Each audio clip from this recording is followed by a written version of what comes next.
직장에서 어떤 사람이 50세 정도라고 생각했는데 알고 보니 70대였던 적이 있지 않은가? 요가 강좌에서 만난 여성이 40대로 보였는데 어느 날 30세 자녀를 데려와 당신에게 소개한 적은? 이 책은 당신도 그런 사람들처럼 되도록 도우려고 한다.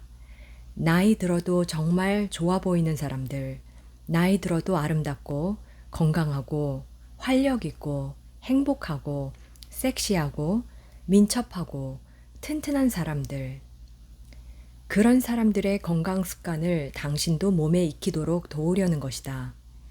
나이를 잘 먹는다는 것은 단순한 운이 아니고 복권처럼 임의로 주어지는 혜택도 아니다. 그것은 일상생활 속에서 구체적인 선택의 결과물로서 누구나 의욕을 가지고 꾸준히 실천하면 가질 수 있다. 어떻게 나이 드는가는 당신이 지금 어떤 선택을 하는지에 달려있다. 소식은 기본 중의 기본이다. 건강하게 나이 들기 위한 가장 중요한 원칙은 무조건 적게 먹는 것이다. 45세 정도가 되면 우리 몸은 예전처럼 많은 칼로리를 필요로 하지 않는다. 우리 몸은 이제 새로운 것을 만들어내지 않고 지금 가지고 있는 것을 보호하고 보존할 뿐이어서 연료가 적게 필요하다. 음식을 적게 소비하면 몸 안의 기관들의 부담이 덜 간다. 소식을 하면 몸이 처리할 일이 줄어들고 버려야 할 폐기물도 적어진다. 몸의 일거리가 줄어들면 남은 에너지를 신체 전반의 기능을 수행하는 데 사용할 수 있다. 당연한 말이지만 칼로리를 줄이는 효과적인 방법 중 하나는 탄수화물과 정제 탄수화물을 줄이는 것이다. 빵, 파스타, 밥과 같은 흰색 음식들, 콜리플라워는 여기에 포함되지 않는다. 는 기본적으로 영양소가 적을 뿐만 아니라 몸에 해로울 수도 있다. 대부분의 사람은 나이가 들면 탄수화물을 잘 소화하지 못한다. 그래서 고령층의 당뇨 발병률이 높은 것이다. 탄수화물은 몸 안에 들어오면 당으로 바뀐다. 심각한 문제가 아닐 수 없다. 물론 음식은 복잡하기도 하다. 사실 배가 고프다는 느낌은 다른 어떤 것이 필요하다는 신호일 수도 있다. 재미있는 일, 애정, 운동, 신선한 공기, 잠, 아니면 그냥 물이 필요한 것인지도 모른다. 소식이란 당신의 몸에 민감하게 주의를 기울이면서 습관적인 행동, 집에 들어가자마자 정말 배가 고픈 것인지 생각해 보지도 않고 부엌으로 달려가는 것과 같은 그런 것을 경계하는 것이다. 먼저 배가 80% 정도 찰 때까지만 먹는다는 단순한 규칙을 지켜보라. 공복을 채우는 것과 바지 단추를 풀어야겠다고 느낄 만큼 배부르게 먹는 것은 다르다. 이것 하나만 지켜도 삶이 달라진다. 짧은 단식은 여러 가지 이유에서 이롭다. 첫째 이유는 칼로리 섭취가 감소한다는 것이다. 일정한 시간 동안 아무것도 먹지 않으면 자연히 전체 식사량이 줄어든다. 둘째, 소화기는 휴식하고 충전한 다음에 더 잘 작동한다. 그리고 소화에 끊임없이 에너지를 투입하지 않을 때 몸에서 자체 수리가 잘 진행된다. 셋째, 단식은 인슐린이나 성장 호르몬처럼 노화와 체중에 영향을 끼치는 중요한 호르몬들을 크게 변화시킨다. 넷째, 단식은 장수 유전자의 경로를 자극하는 유익한 작은 스트레스에 포함된다.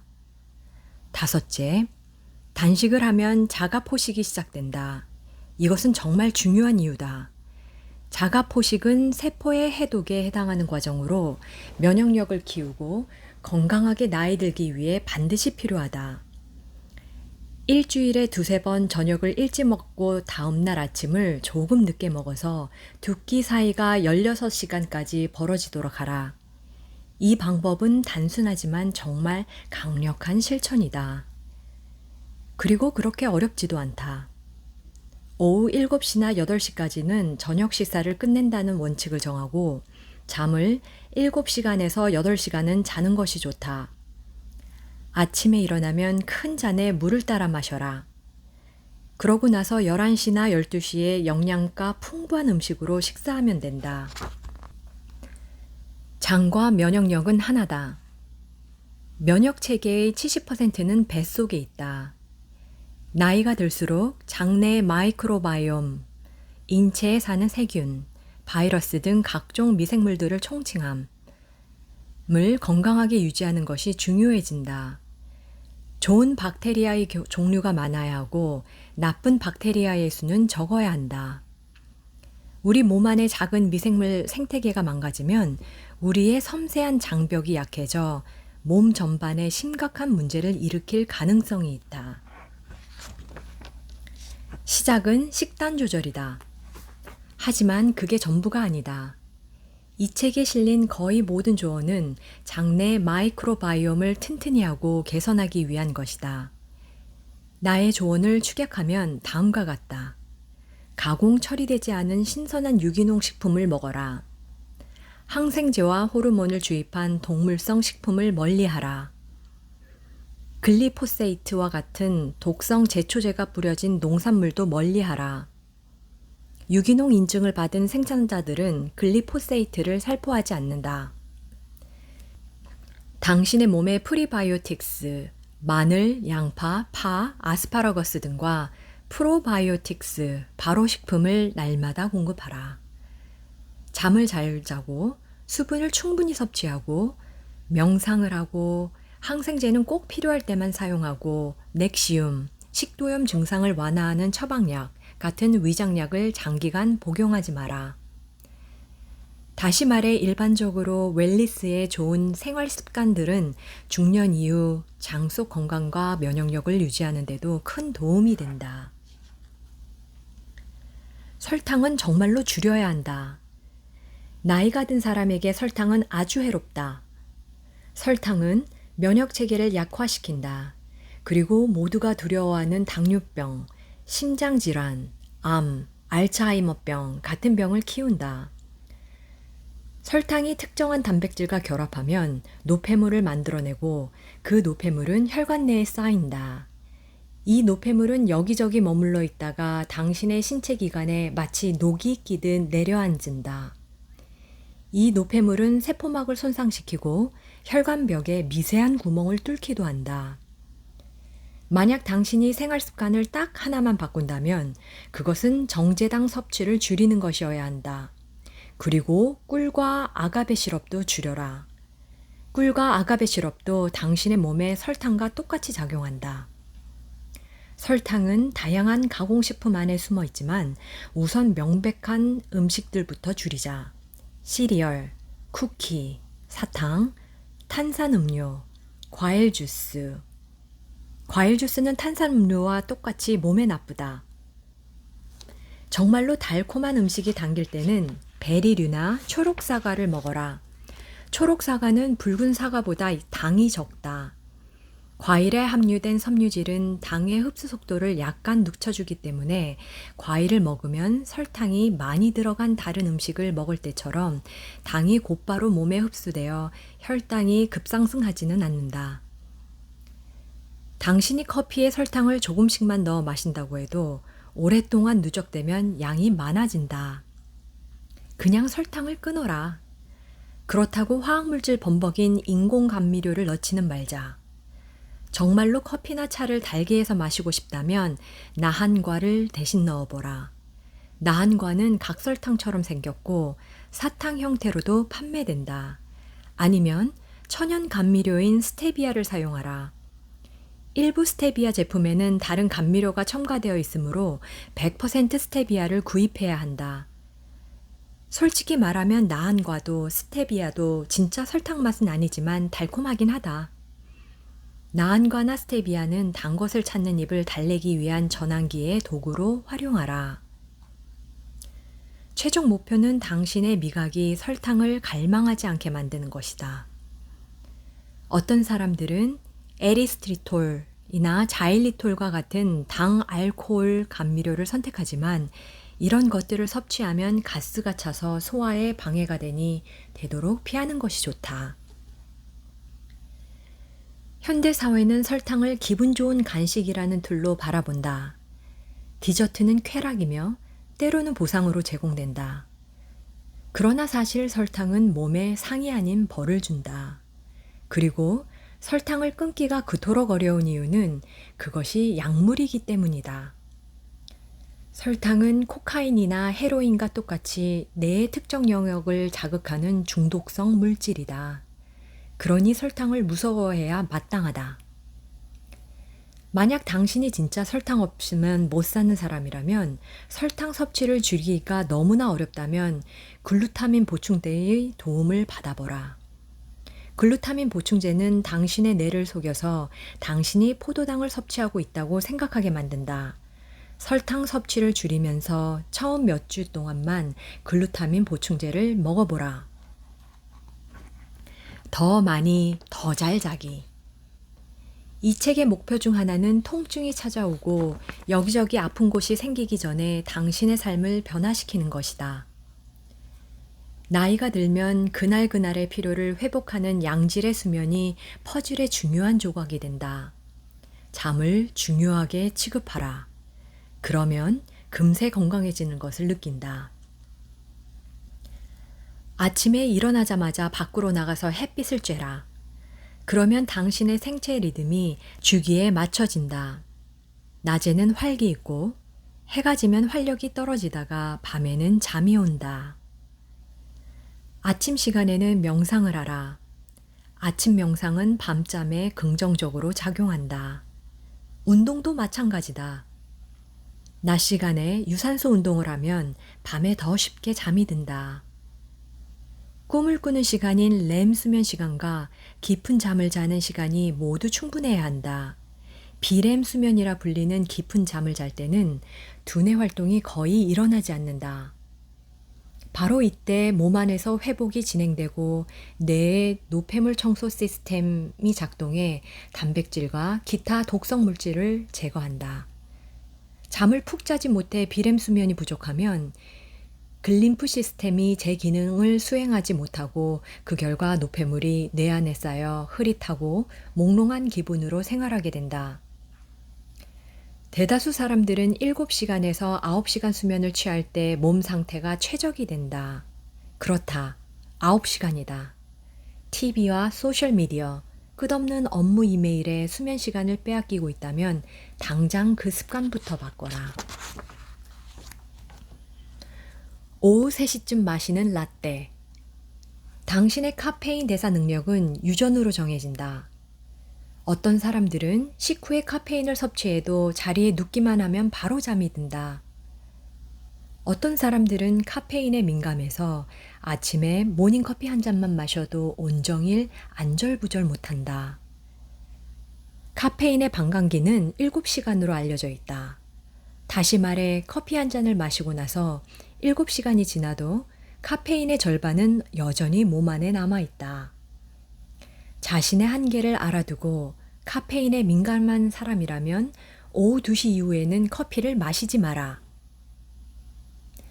저녁 식사에 곁들이는 와인. 알코올은 수면 주기를 망가뜨린다.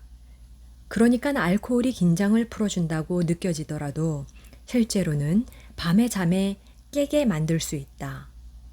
또한 와인과 맥주는 탄수화물 함량이 높기 때문에 몸 안에서 당으로 전환된다. 침실에 새어 들어오는 빛. 빛은 수면 유도 호르몬인 멜라토닌 분비를 방해한다.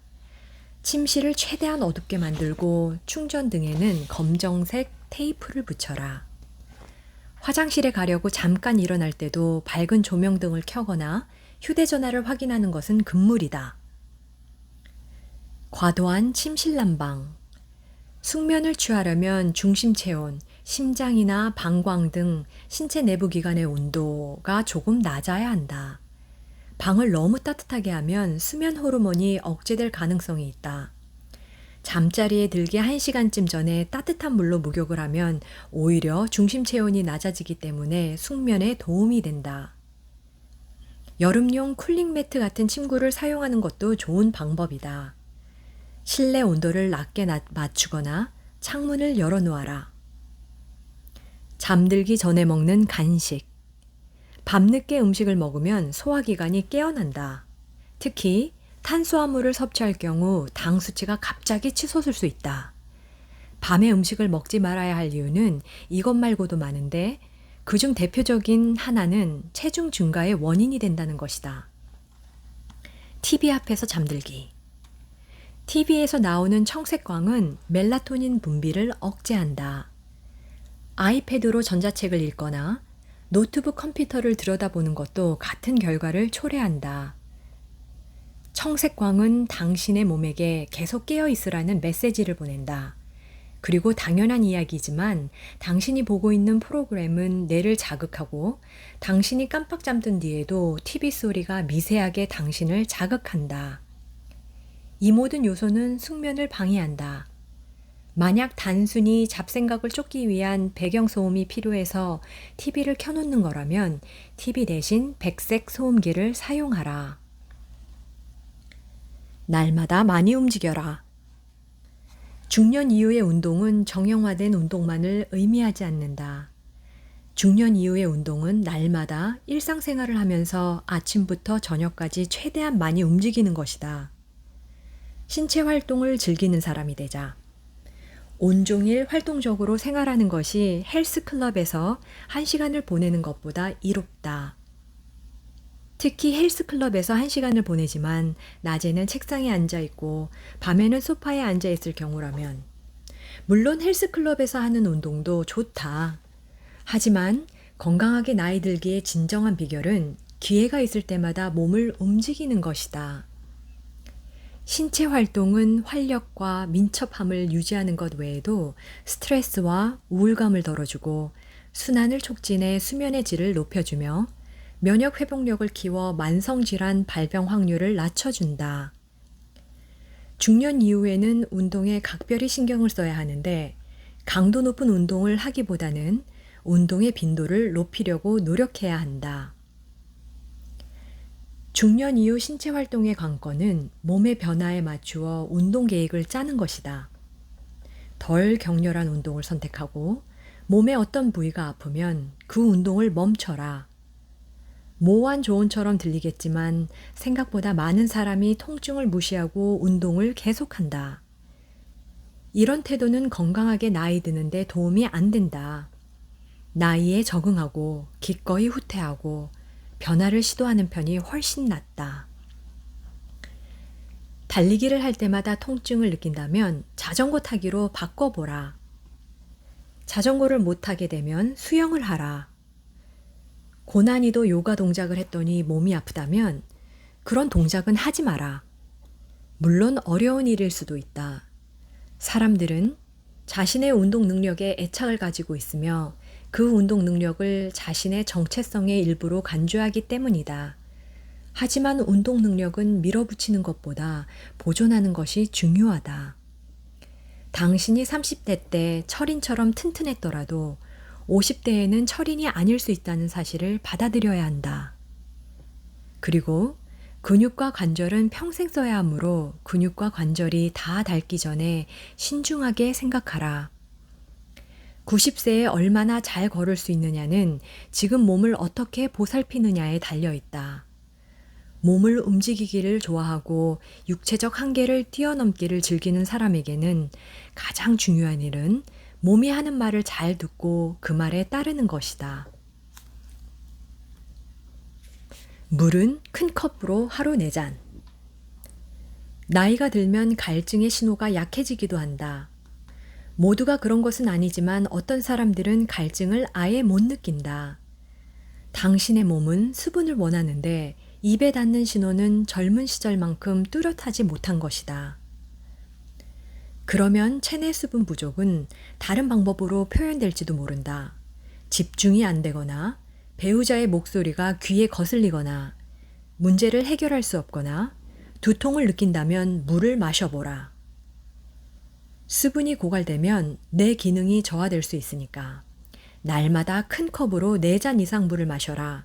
가장 좋은 것은 정수기에서 걸러진 물이다. 수돗물에 포함된 염소는 마이크로바이옴 안에 좋은 박테리아를 공격할 수 있는데 필터를 사용하면 그 문제가 어느 정도 해결된다. 한꺼번에 4잔을 벌컥벌컥 마시는 것보다 아침부터 밤까지 수시로 물을 마실 때 수분 공급 효과가 더 좋다. 식사 중이든 식사 중이 아니든 상관없다. 둘 다 수분 공급량에 포함된다. 물에 레몬을 넣어 마시면 간 기능이 원활해진다. 레몬이나 오이를 껍질째 물에 넣을 때는 껍질을 잘 씻어서 넣어라. 그리고 차를 마셔도 수분 공급이 되지만 커피는 수분을 공급해주지 못한다. 커피는 이뇨작용을 한다. 정수된 물로 만든 탄산수, 예컨대 집에서 탄산수 제조기를 사용한 경우는 몸에 좋지만 일반적인 탄산수는 정수된 물로 만들지 않았을 가능성이 있어서 별로 좋지 않다. 그리고 향을 첨가한 탄산수는 마시지 마라. 굳이 설명할 필요가 없겠지만 탄산음료나 과일 주스는 마시지 마라. 탄산음료의 설탕도 문제지만 주스의 과당도 문제가 된다. 그리고 에너지 음료도 제발 마시지 마라. 병에 담겨서 판매되는 아이스티는 화학물질과 인공감미료가 많이 들어있으니 피하기를 권한다. 그냥 물을 마셔라. 가까운 사람들을 만들어라. 건강하고 아름답게 나이 들기 위해서는 사랑하는 사람들과 관계를 맺고 함께 시간을 보내는 일이 매우 중요하다. 고강도 인터벌 트레이닝. 언덕 오르기, 자전거 타기, 노젓기, 수영 같은 운동을 할 때 그 운동 시간 중 일부를 짧고 규칙적인 고강도 운동에 할애하라. 강도가 얼마나 높아야 할까? 글쎄, 운동의 적정 강도를 판별하는 하나의 기준은 그 운동을 하면서 말을 할 수 있는지 여부다. 운동 중에 호흡이 어렵지 않아서 대화를 이어갈 수 있을 정도면 적당한 운동이다. 따라서 너무 힘들어서 그리고 숨이 차서 수다를 떨지 못할 정도여야 고강도 운동이다. 잠깐씩 짧게 고강도 운동을 하는 방식을 고강도 인터벌 트레이닝이라고 부르기도 한다. 1분 동안 운동 강도를 높이고 1분 동안 고강도 운동을 하고 3분 동안 원래의 강도로 돌아간다. 이 패턴을 반복한다. 고강도 인터벌 트레이닝 방식을 처음 시도한다면 평소에 하던 운동을 하면서 이 패턴을 3회 반복하라. 스스로 하는 근막 이완. 당신에게 통증을 유발하는 것은 근육이 아닐지도 모른다. 실제로 팽팽하게 당겨진 근막이 통증을 유발하는 경우가 많다. 근막은 근육을 감싸고 있는 비닐랩과 비슷한 물질이다. 나이가 들면 근막이 팽팽하게 당겨진다. 그런데 스트레칭을 한다고 해서 팽팽해진 근막이 이완되지는 않는다. 근막을 느슨하게 만들려면 지압 마사지를 받거나 원통형 폼플러를 이용해 압력을 가해야 한다.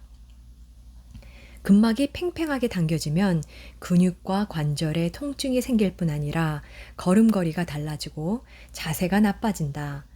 그러면 사람이 더 나이 들어 보이고 스스로도 나이 든 느낌을 받는다.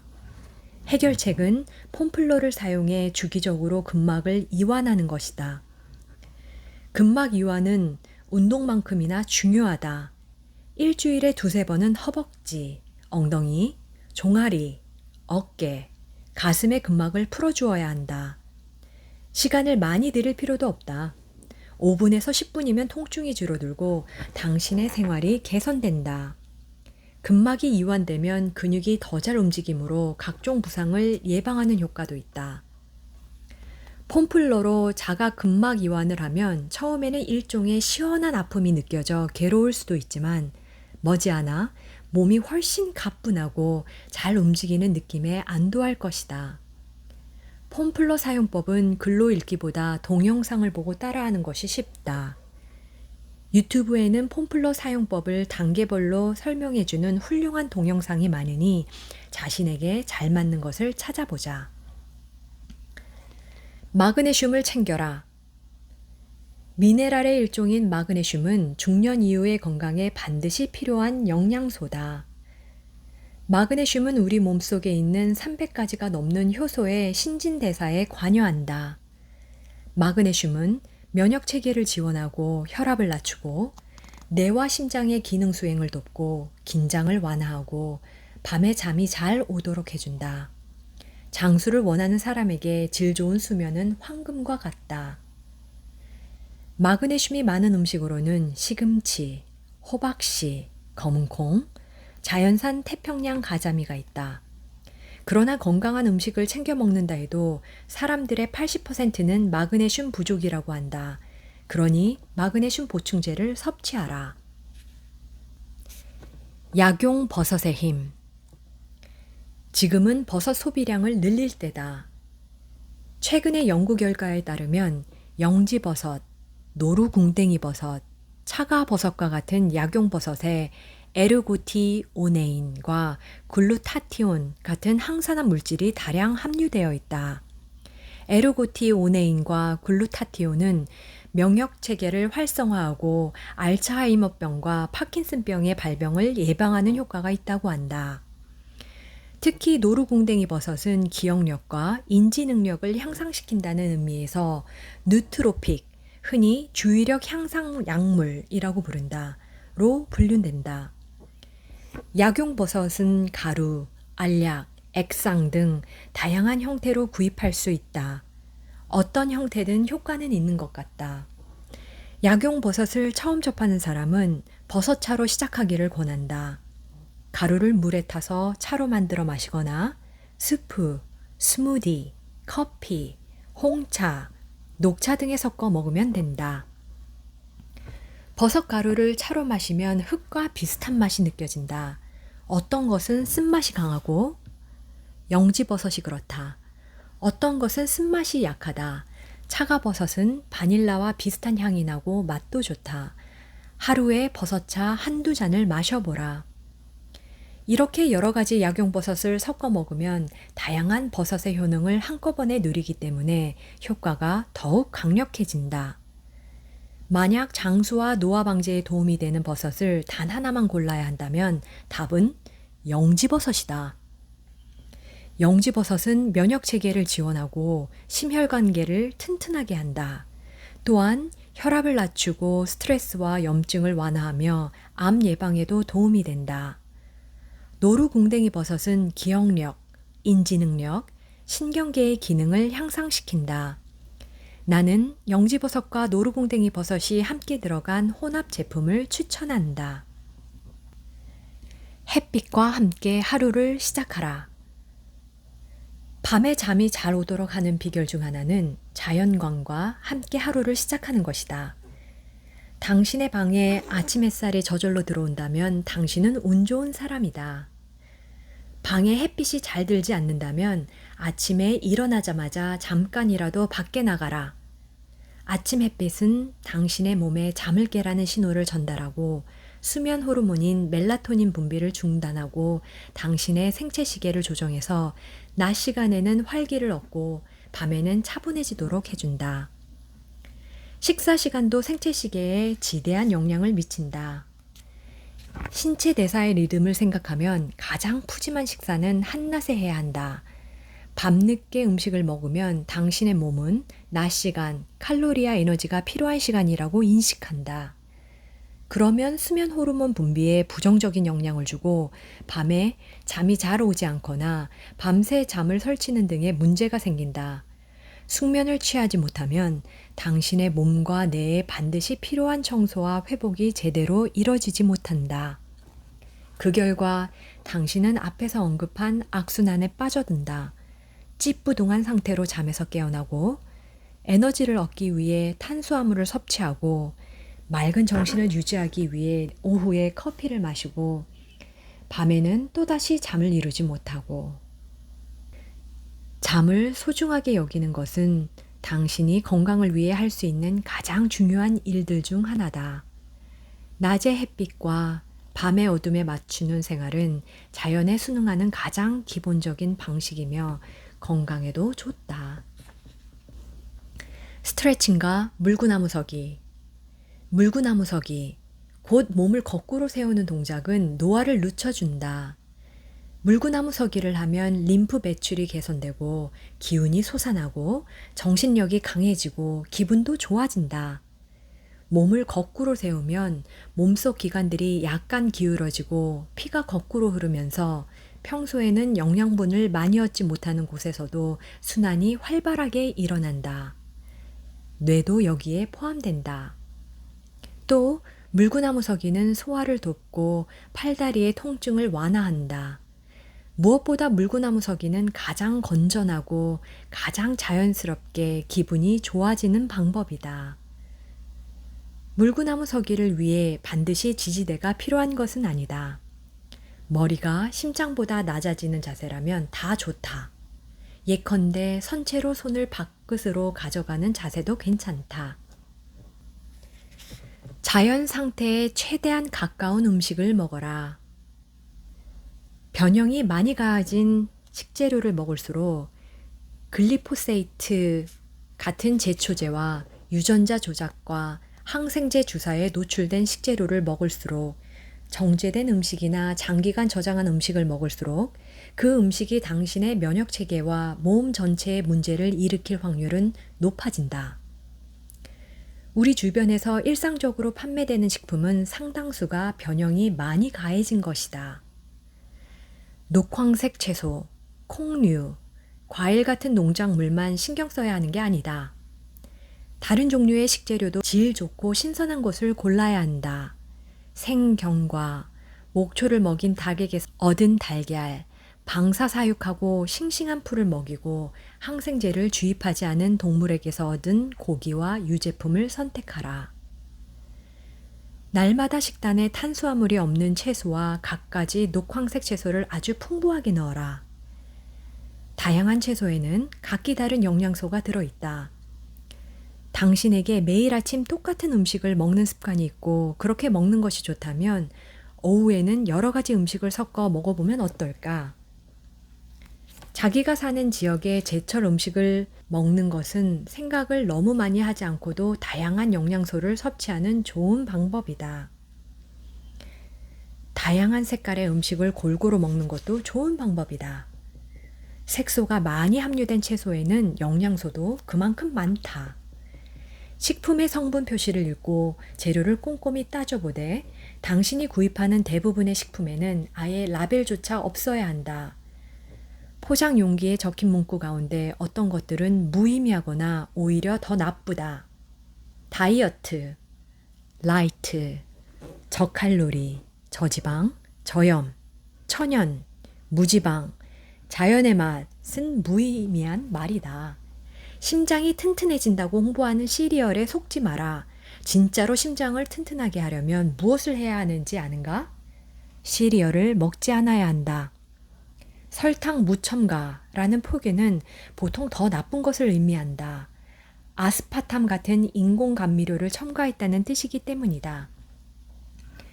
감미료와 정제 탄수화물로 가득 채워진 가공식품에서 신경 써야 할 것은 글루텐 프리만이 아니다. 목초를 먹여 키운 grass-fed 가축과 평생 목초만 먹여 키운 grass-finished 가축의 고기, 자연산 생선, 신선한 유기농 채소, 가공하지 않은 견과류, 기름을 첨가하지 않은 버터, 콩류, 과일을 먹어라. 우유는 저지방 제품 말고 성분을 조정하지 않은 일반 우유를 먹어라. 지방이 그대로 담겨 있는 요구르트를 먹고 화학 물질이 가득한 저지방 가공 쿠키 대신 카카오가 최소 80% 함유된 품질 좋은 유기농 다크 초콜릿을 먹어라. 마트에서 흔히 파는 땅콩버터와 단 하나의 재료, 땅콩만 들어간 유기농 브랜드 땅콩버터를 비교해보라. 장보기 습관을 조금씩 바꾸어야 한다. 우리는 브랜드에 충성하는 존재다. 그래서 우리의 부엌과 냉장고를 바꾸기 위해서는 의식적인 노력이 필요하다. 탄수화물이 아니라 지방을 태우는 몸되기. 탄수화물을 에너지원으로 사용하기보다 지방을 에너지원으로 사용하는 습관을 들이는 것이다. 그런 습관을 들이려면 녹색 잎채소와 자연에서 얻은 건강한 지방, 일정량의 단백질을 먹고 탄수화물을 아주 소량만 섭취해야 한다. 견과, 샐러드, 달걀, 아보카도, 전분 없는 채소, 목초를 먹여 기른 육류, 기름진 생선을 먹어라. 건강한 지방, 그러니까 몸에 좋은 지방은 탄수화물보다 훨씬 나은 에너지원이다. 지방은 천천히 균일하게 연소된다. 그래서 지방을 에너지원으로 사용하면 오랜 시간 동안 에너지가 공급되며 혈당량도 일정하게 유지된다. 몸이 천연 지방에서 에너지를 얻을 때는 에너지가 치솟았다가 갑자기 고갈되는 일이 없다. 그래서 탄수화물 대신 지방에 몸을 적응시키면 삶이 바뀐다. 지방을 에너지원으로 사용하면 소식을 하기도 쉬워진다. 앞에서 강조했듯이 중년 이후의 건강한 삶을 위해 가장 중요한, 정말로 가장 중요한 변화가 바로 소식이다. 달콤한 음식과 탄수화물을 과잉 섭취하면 배고픔과 포만감을 조절하는 호르몬인 렙틴의 분비가 저하된다. 달콤한 음식과 탄수화물을 줄이면 당신은 더 일찍 포만감을 느낀다. 오래된 습관은 바꾸기 어렵다. 어린 시절 우리 대부분은 저녁 식사로 3가지 음식, 고기, 채소, 탄수화물을 먹으며 자랐다. 그래서 3번째인 탄수화물을 먹지 않으면 저녁 식사를 한 것 같지가 않다.